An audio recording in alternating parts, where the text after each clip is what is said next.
Hey everyone, I got a quick review of this Frost King water heater cord.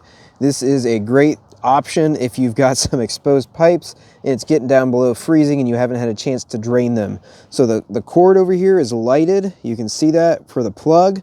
It's got a thermostat that you just put the black contact up against the pipe in the coldest spot, and then you route it with electrical tape up along the pipe. Do not wrap it and spiral it, just go on one side, and it says if you have extra, you can wrap up to 3 feet the opposite side of the pipe and make sure they don't touch so they don't overheat.